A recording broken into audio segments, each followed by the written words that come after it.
Buena tarde, cada uno de ustedes. El día de hoy, continuando con las clases sobre el continuum de enfermedades neuroinfecciosas, vamos a hablar de las infecciones parasitarias del sistema nervioso central. Hay una gran variedad de estas patologías, pero vamos a tratar de hacer énfasis en aquellas que son un poco más frecuentes o que tienen una gama de manifestaciones mucho más amplia a nivel del sistema nervioso. Bueno, tenemos que recordar que los endoparásitos o los parásitos utilizan hospederos, están los hospederos intermedios y los hospederos definitivos. El término endoparásitos hace referencia a aquellos que viven dentro del hospedero, sea este intermedio o definitivo, y podemos dividirlos en dos grandes grupos. En primer lugar, están los protozoos. Ejemplos de estos está la malaria y la enfermedad llamada toxoplasmosis por Toxoplasma gondii, y están los helmintos. Dentro de los principales helmintos que pueden dar afección al nivel del sistema nervioso está el cisticerco y la esquistosomiasis, que si bien pues nuestro país no es endémico como tal de esquistosoma, pues es importante reconocerlo por el contexto migratorio y por las manifestaciones que suele dar la enfermedad. Tenemos que recordar que hay ciertos mecanismos que utilizan los parásitos para poder llegar hacia los órganos diana cuando entran en contacto con el hospedero. Ejemplo de ello es la vía olfatoria. Las amebas de vida libre que pueden causar una meningitis parasitaria, las que se mencionan con más frecuencia estaba la mutia mandrilaris, que puede encontrarse en algunas regiones de Estados Unidos, Naegleria fowleri y especies de acantamueva. Normalmente estas amebas que se encuentran en masas de agua extensas, sobre todo de agua dulce, pueden penetrar a través de la vía olfatoria y alcanzar estructuras del sistema nervioso.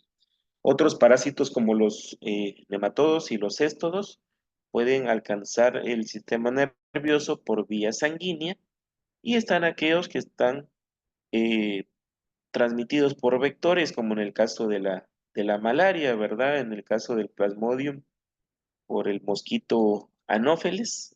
Este microorganismo va a causar secreción de enzimas proteolíticas. Y todos estos mecanismos comparten algo en común o una finalidad común, que es el traspaso de la barrera hematoencefálica, ya sea por la ruta del torrente sanguíneo o por un transporte a forma de caballo de Troya mediada por los macrófagos.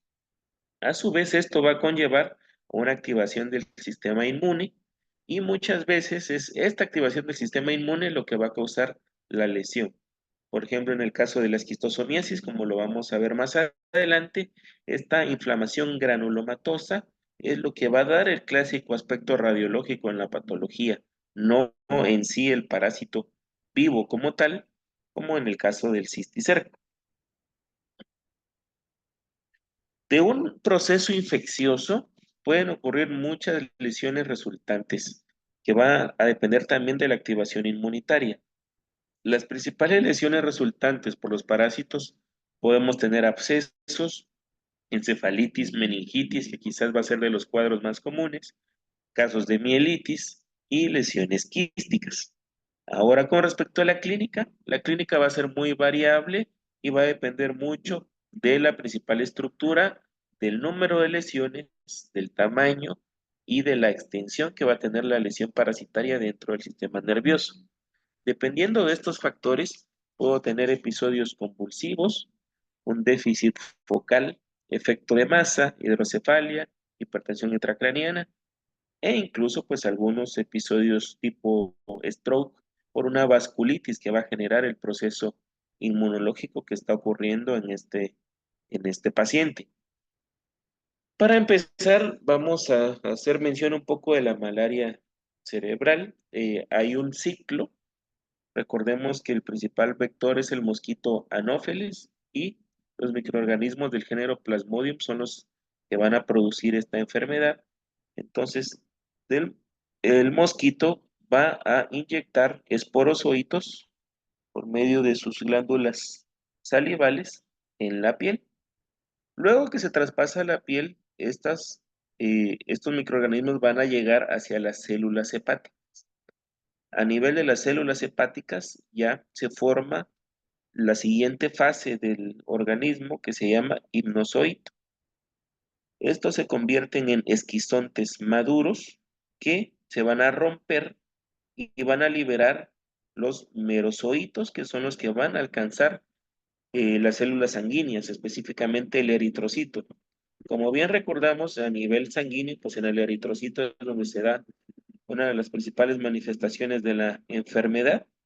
Se forman los esquizontes eritrocíticos que posteriormente se van a romper. Y por último se forman los gametocitos. Con respecto al cuadro clínico de la malaria, este va a estar definido por una o más de las siguientes. Tenemos alteración de la conciencia, postración, que quizás es de los síntomas más clásicos. El paciente puede tener eventos convulsivos, manifestaciones pulmonares como un síndrome de distrés respiratorio o un edema agudo de pulmón, respiración acidótica o de Kussmaul, un colapso circulatorio, falla renal, ictericia. ¿Qué pasa a nivel cerebral? Recordemos esta afección que ocurre a nivel de los eritrocitos. La hemoglobina se va a ver severamente comprometida cuando se forma el esquistocito a este nivel. Y acá tenemos unos ejemplos de unas necropsias de estas hemorragias bastante puntiformes, de predominio en la sustancia blanca, acá en estos cortes de cerebro. Son un poco más evidentes quizás en el panel B.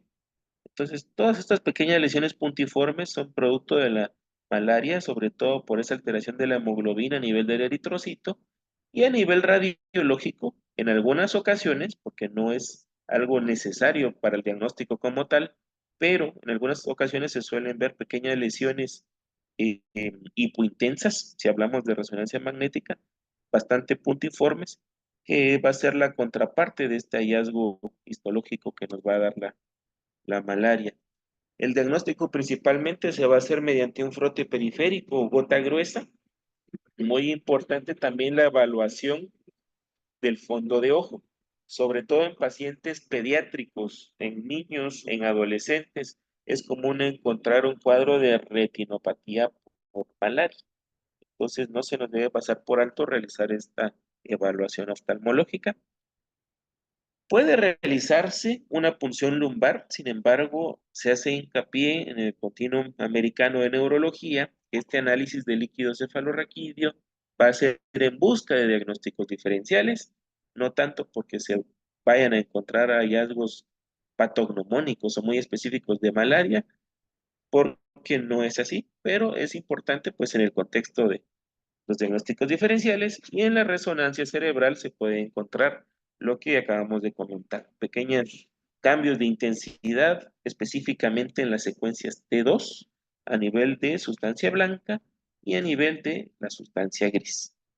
Y aquí tenemos un ejemplo de una retinopatía por malaria con los tres diferentes hallazgos que podemos encontrar.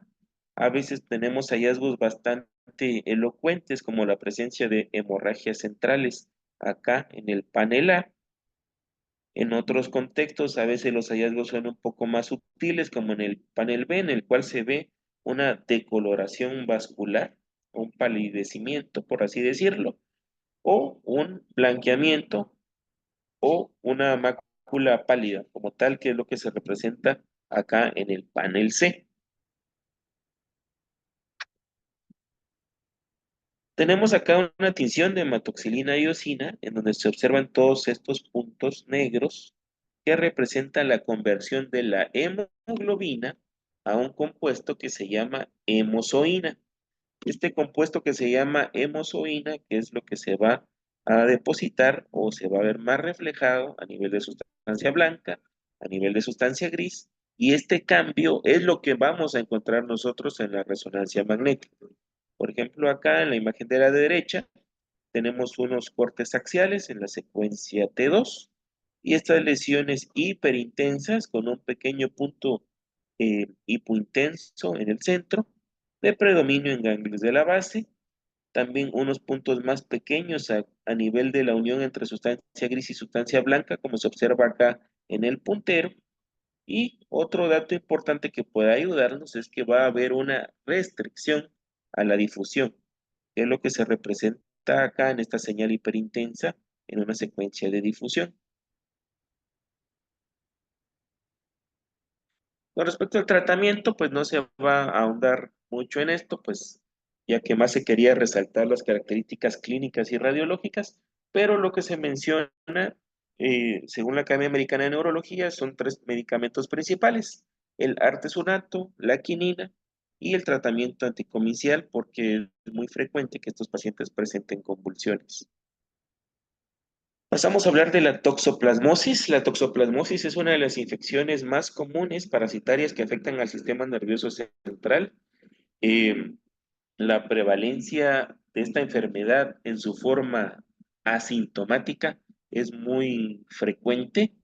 Gran parte de la población mundial va a estar infectada por una toxoplasmosis latente. Pero lo que hace mucho la diferencia entre desarrollar la clínica o no es el estado inmunológico. Un paciente inmunocompetente quizás pueda tener toxoplasmosis latente y nunca desarrollar la enfermedad, cosa muy distinta en aquel paciente que está inmunosupreso. Con respecto a la inmunosupresión adquirida, pues el contexto de aquellos pacientes con VIH es donde vamos a ver con mayor frecuencia la toxoplasmosis, sobre todo cuando existe un recuento de células CD4 menor a 100. Incluso menor a 200 ya podemos nosotros encontrar casos de toxoplasmosis con más frecuencia, pero esto aumenta considerablemente por debajo de los 100 CD4. Bueno, ¿cuál es el ciclo de vida del toxoplasma?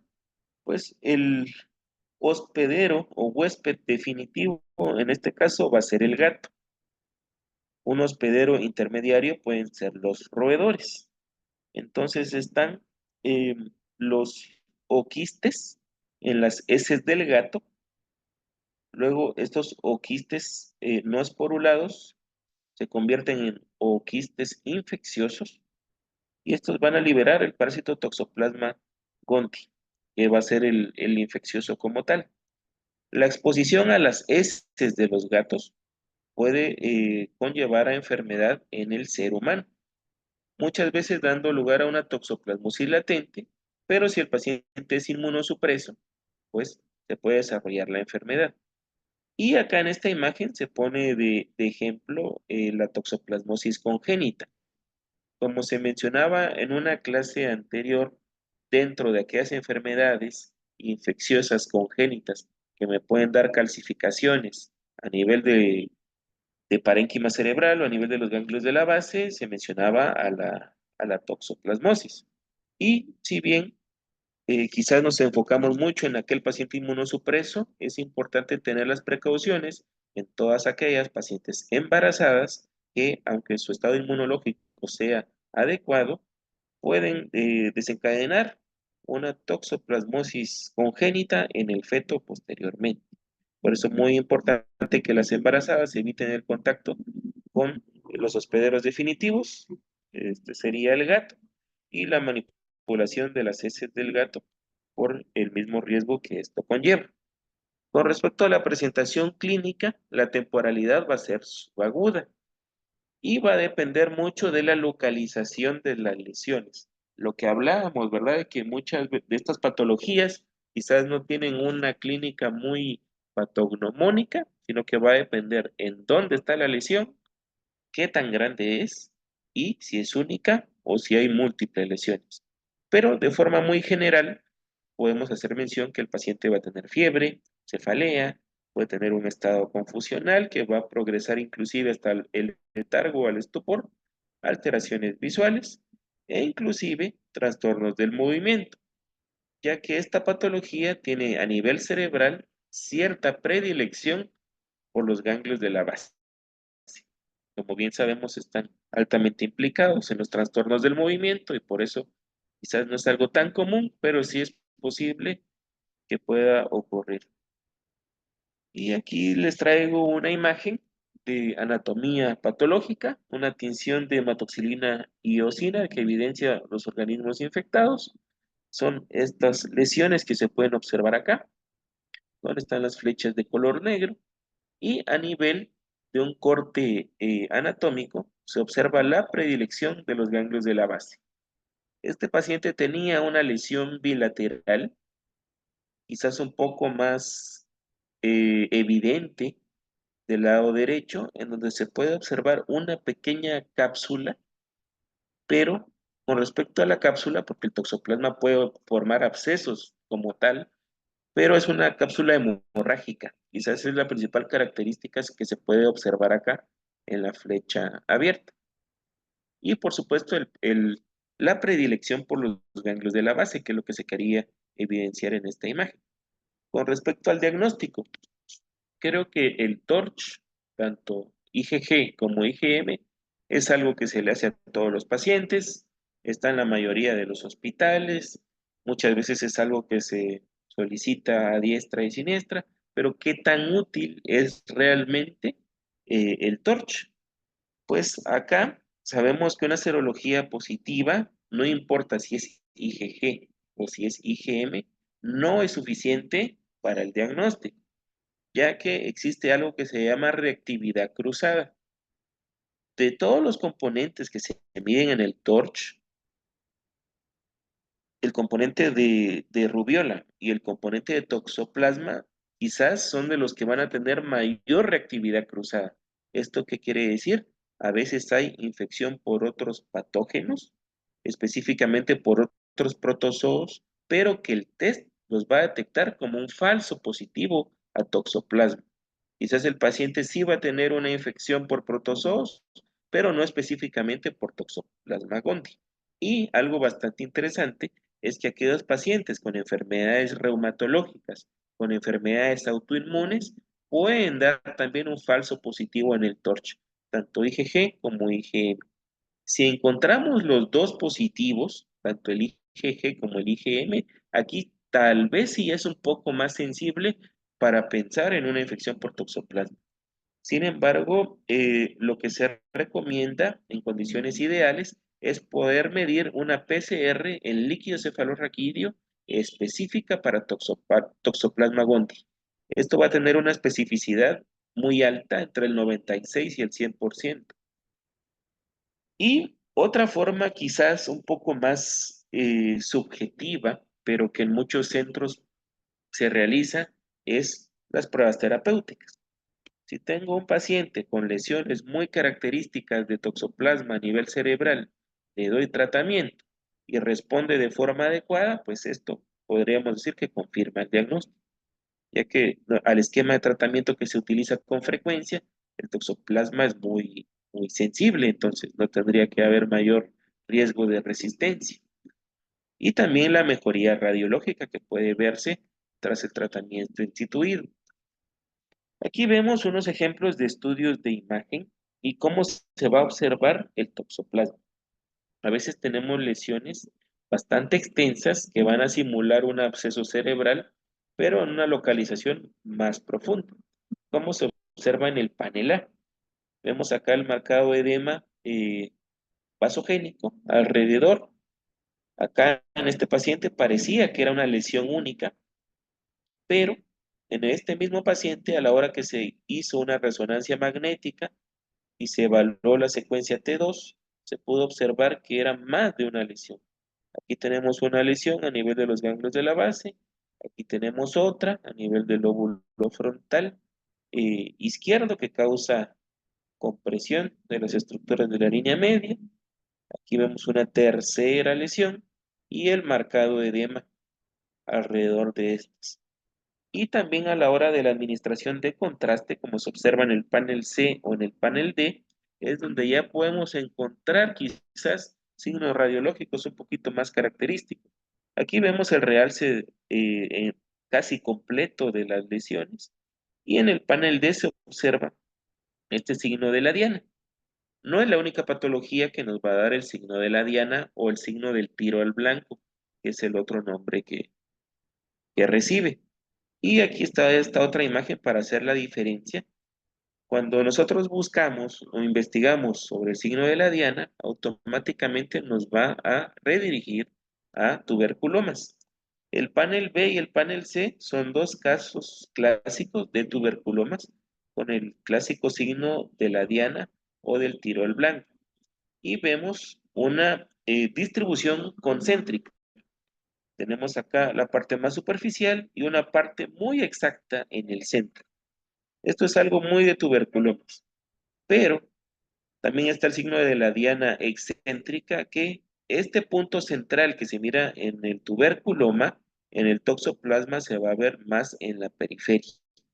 Se va a ver el mismo realce circular con un pequeño nódulo en la periferia. A eso es a lo que se le llama signo de la diana excéntrica y que es más característico de la enfermedad por toxoplasma. Por supuesto, importante tener siempre en mente los dos diferenciales uno del otro, porque un paciente inmunosupreso tiene riesgo tanto de tuberculomas como de toxoplasma, incluso llegando a tener las dos cosas. Entonces, siempre tenerlo en mente. Con respecto al esquema de tratamiento, pues lo que se suele utilizar es pirimetamina combinado con trimethoprim sulfametoxazol. Y en aquellos pacientes que son alérgicos a las sulfas, las otras opciones son clindamicina o atovacuona, siempre aunado a la pirimetamina. Esto va de siempre de cajón. Y como mínimo, el tratamiento debería dejarse por 6 meses. Luego del tratamiento, ya se evalúa la respuesta radiológica y, por supuesto, la respuesta clínica. De no obtener la misma, pues se debe pensar siempre en un diagnóstico diferencial, ya que como les mencionaba, el toxoplasma es muy susceptible al tratamiento, entonces no debería existir mayor problema después de cumplir con el esquema. Ahora pasamos a hablar un poco de la neurocisticercosis. Pues acá está una imagen del ciclo de vida del cisticerco. Algo muy importante que hay que recordar es que no es lo mismo decir teniasis o cisticercosis a decir neurocisticercosis, ya que hay unas pequeñas diferencias en las formas como una persona va a adquirir la enfermedad. Entonces acá vemos el caso de estos huevos o proglótides, acá en el paso 1, que normalmente se encuentran en las heces.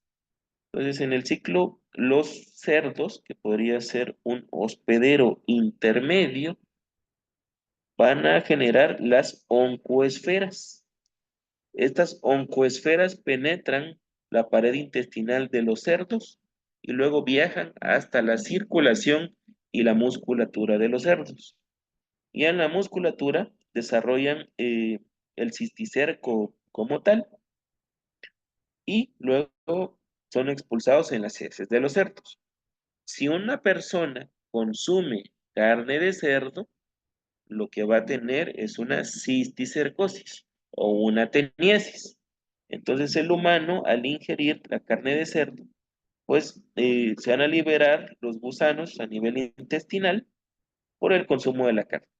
Y normalmente van a ir dirigidos a causar un cuadro de teniasis con todas las manifestaciones gastrointestinales que esto conlleva y algunos de estos parásitos se van a alojar en los músculos. Ahora, ¿en qué momento o qué tendría que pasar como un paso extra para desarrollar ya la neurocisticercosis? Pues bien, el adulto pues también es un hospedero, entonces muchas veces la transmisión o la forma en la cual la persona va a obtener la neurocisticercosis no es por el consumo de carne de cerdo como tal, sino por una transmisión fecal oral. Por eso en aquellos casos donde, por ejemplo, las verduras que son regadas con aguas negras, algo que, pues, por supuesto, ya no debería de suceder, pero todavía es frecuente en nuestro contexto, ahí sí, pues, la persona puede desarrollar la neurocisticercosis al ingerir, pues, el parásito que se encontraba en las aguas negras, no directamente por el consumo de la carne de cerdo, que como ya dijimos, sí da la enfermedad, pero a nivel intestinal o a nivel muscular. Con respecto a la presentación clínica, es muy variable. Si tenemos quistes a nivel parenquimatoso, podemos tener convulsiones. Si los quistes se alojan en localidades extraparenquimatosas, dependiendo de dónde estén estas, a nivel subaracnoideo, dando origen a la neurocisticercosis racemosa.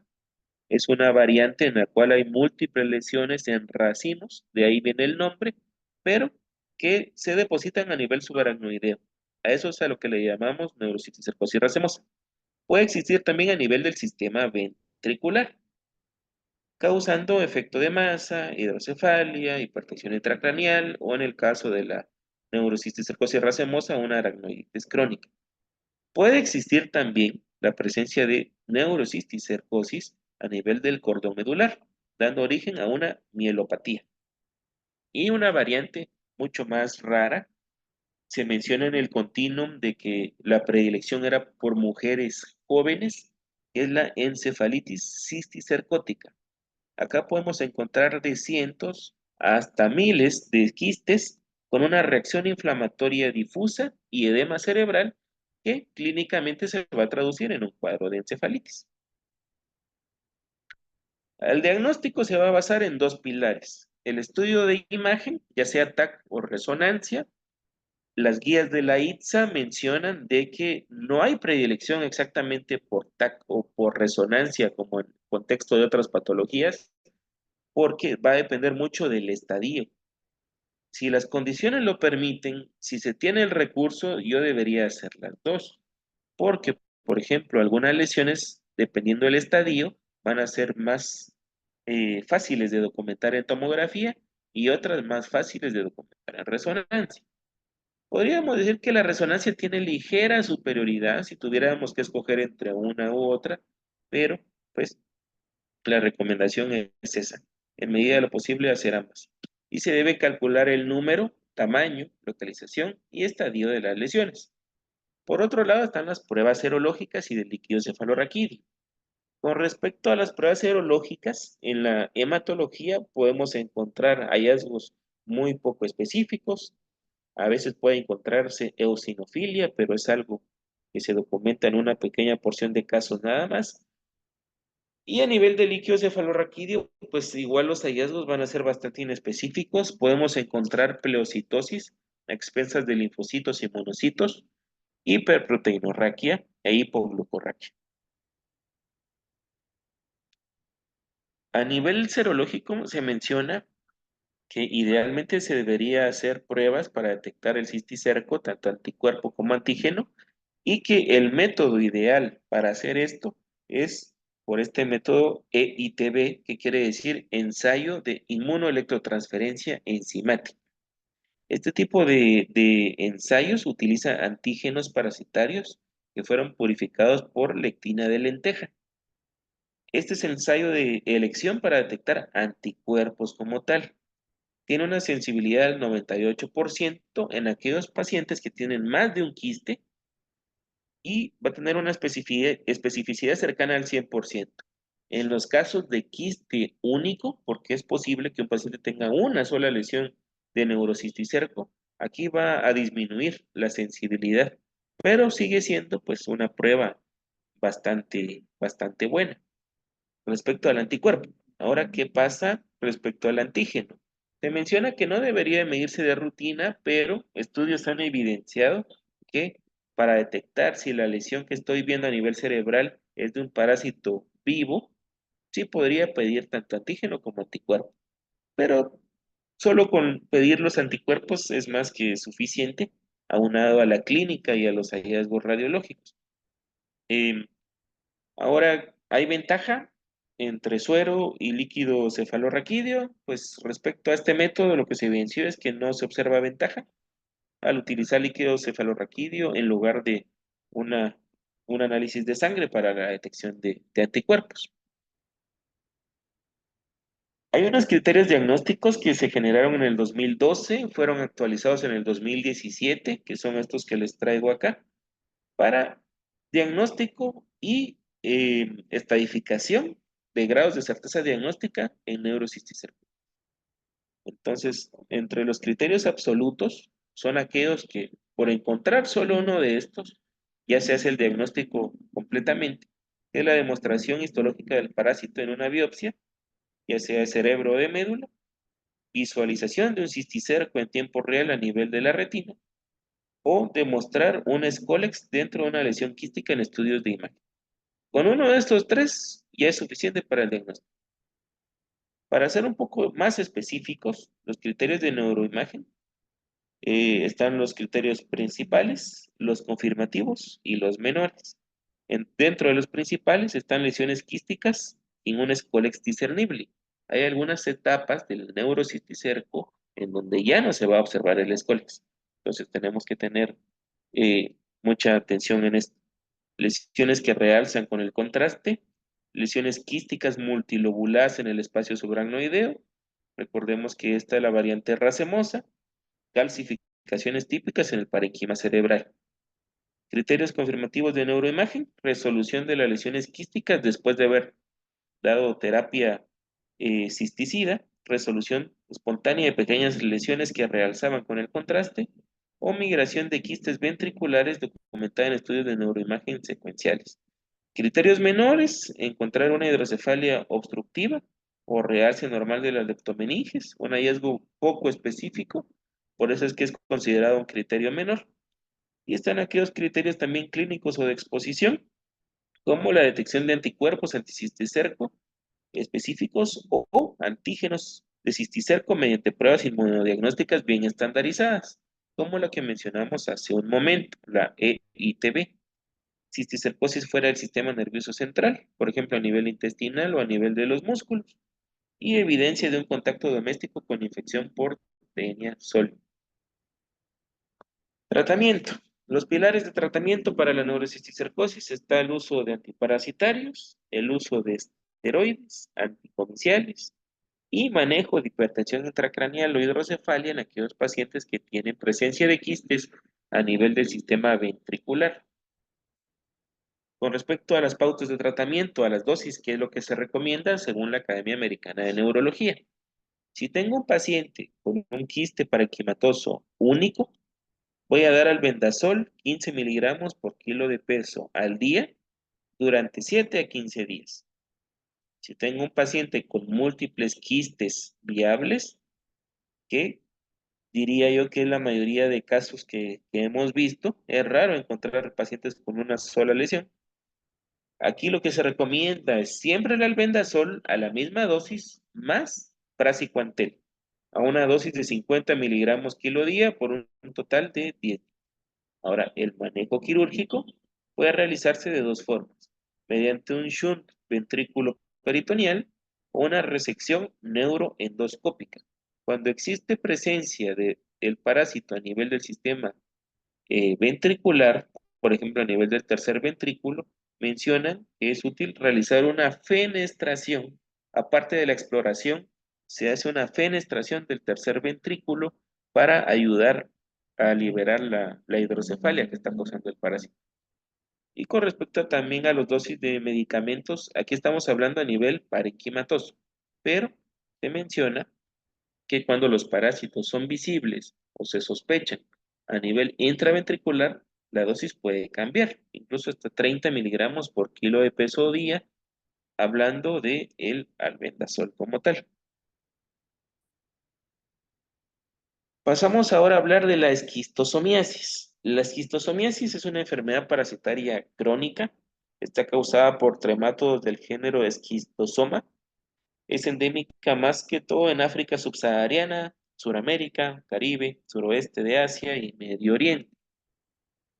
Con respecto a Guatemala, según la Organización Mundial de la Salud, en un registro que lleva de la esquistosomiasis, la última actualización de este registro, pues que se encontró en la revisión, fue del 2022 y hasta esa fecha, pues se observaba acá a Guatemala como un país no endémico. Si uno busca estadísticas sobre muertes, sobre prevalencia, siempre nos va a tirar en cero. Sin embargo, pues sí hay reportes de casos, incluso ya bastante antiguos. Por ejemplo, dice un caso de esquistosomiasis por esquistosoma haematobium adquirida en África y diagnosticada en Guatemala. Fue publicado por la Facultad de Ciencias Químicas y Farmacia, Instituto de Investigaciones Químicas y Biológicas de la USAC. Un artículo, pues ya más que todo se los traigo acá de manera histórica, pero para tener siempre el contexto de que de los pocos casos de esquistosomiasis que han existido en el país, más que todo ha sido por un contexto migratorio. Y pues actualmente podríamos decir que este contexto sigue tal vez igual o incluso más que antes. Entonces, no es para que nos olvidemos por completo de la enfermedad, ya que siempre puede estar presente. ¿Cuál es el ciclo de vida del esquistosoma? Normalmente el hospedero definitivo es el humano, pero el hospedero intermedio son los caracoles o algunos moluscos. Entonces están las larvas, también llamadas miracidias, que suelen encontrarse en lagos, en ríos o en masas de agua dulce específicamente. Estas miracidias van a penetrar los caracoles y luego se liberan esporoquistes en los caracoles. Estos esporoquistes son liberados a las cercanías y algo interesante con la esquistosomiasis es que no es tanto por el consumo del caracol como tal, pues que es una práctica en algunos lugares, sino más que todo es por el contacto de la piel. Digamos, es de los pocos parásitos que tienen aquella capacidad de penetrar la piel o las mucosas. Entonces, se va a exponer el humano a la hora de nadar o a la hora de caminar descalzo cerca de estas masas de agua dulce, ríos o lagos, como ya mencionamos. Al momento de que estos parásitos penetran en la piel, van a perder su cola durante este proceso y se van a transformar en esquistosómulas. Estas esquistosómulas, ya libres de su cola, van a viajar al sistema circulatorio y van a alcanzar el sistema porta del hígado. Por eso las principales manifestaciones van a ser a nivel cutáneo y a nivel hepático. Muchos pacientes van a tener datos de hipertensión portal como ascitis, eh, hemorragia gastrointestinal, ictericia, encefalopatía, etc.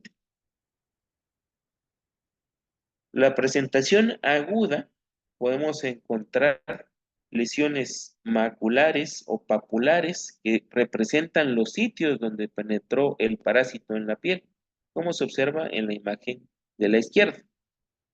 Muchos de los pacientes van a desarrollar un cuadro muy inespecífico que se denomina la fiebre de Katayama.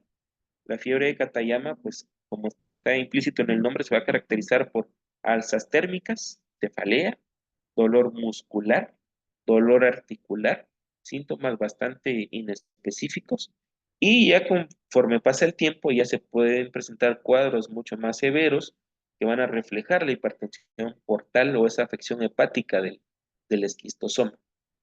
Y ya de una forma terciaria o de una forma tardía, por así decirlo, ya se puede tener afección del sistema nervioso central. Los síntomas que se van a presentar con mayor frecuencia es cefalea, encefalopatía, convulsiones, ataxia, déficit motor, alteraciones visuales también es posible encontrar en este tipo de enfermedades. Con respecto al diagnóstico de la esquistosomiasis, pues lo ideal es la visualización directa del parásito en heces o en orina. Muchas veces, aparte del cuadro gastrointestinal, puede haber afección a nivel genitourinario y algo bastante curioso es de que, aparte de las manifestaciones que ya mencionamos de convulsiones, de encefalitis, también puede existir una esquistosomiasis a nivel del cordón medular. Y esto se produce muchas veces por un paciente que va a tener de forma primaria una esquistosomiasis genitourinaria, pero de una forma retrógrada. El parásito va a viajar a través del plexo de Watson de forma retrógrada hacia la médula, causando pues ya la mielitis y la formación de la lesión como tal. El análisis serológico es poco específico en el contexto de esta enfermedad. El gol estándar es la biopsia cerebral y los estudios de imagen cerebral que pueden dar una imagen pues bastante característica, como ya se ha mencionado previamente. A nivel cerebral podemos encontrar un patrón de arborización que se observa acá en el hemisferio cerebral izquierdo, de predominio en el lóbulo temporal. Todas estas lesiones hiperintensas en el estudio de resonancia que forman pequeños nódulos. Como lo mencionamos al principio, este patrón no es en sí o no refleja un parásito vivo, como en el caso de la neurociticercosis, dependiendo sus estadios, sino que acá lo que se refleja es en sí una reacción granulomatosa. Después de la infección del parásito sistema nervioso central, el huésped genera una respuesta inmune formando granulomas, y esto es lo que se va a ver reflejado acá a nivel cerebral. Y en otros casos, como en el ejemplo de la derecha, donde acá el continuo nos menciona el caso de un paciente con esta lesión a nivel de columna, a nivel de médula, que se observa hiperintensa acá, y a la tinción de hematoxilina y eosina se documentó que era una enfermedad por esquistosoma. Y algunos esquistosomas, como el Manzoni, son o tienen más predilección por causar lesiones medulares en comparación a otros tipos del esquistosoma. Respecto al tratamiento, pues de forma muy general se menciona que pueden utilizarse esteroides.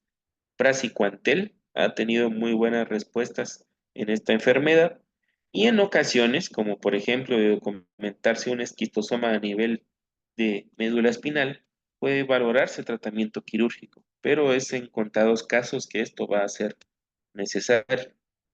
Y ya para terminar, otras infecciones quizás menos frecuentes, también parasitarias que afectan el sistema nervioso central, pues el continuum nos hace mención de las amebas de vida libre, como Nailera fowleri, Acatamoeba, Balamutia mandrilaris, que más se van a encontrar en masas de agua dulce, Strongyloides estercolaris, que me puede dar una estrongiloidiasis.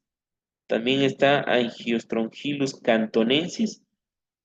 A diferencia de la esquistosomiasis, que si bien el caracol es un hospedero intermedio, pero el contagio va a ser por vía dérmica, por vía cutánea.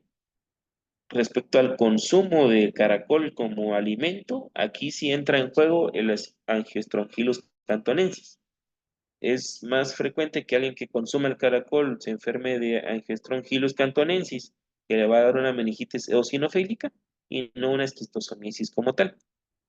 Y también está el Echinococcus granulosus, que, como se ha mencionado en otras clases, pues, puede estar presente en las heces de algunos caballos, por ejemplo, algunas ovejas, y esto puede generar la hidatidosis o el quiste hidatídico, que va a tener predilección más que todo por el hígado y también por el cerebro. También pueden encontrarse a nivel pulmonar. Y pues esto sería la revisión que traíamos para el día de hoy. Le damos gracias por su atención.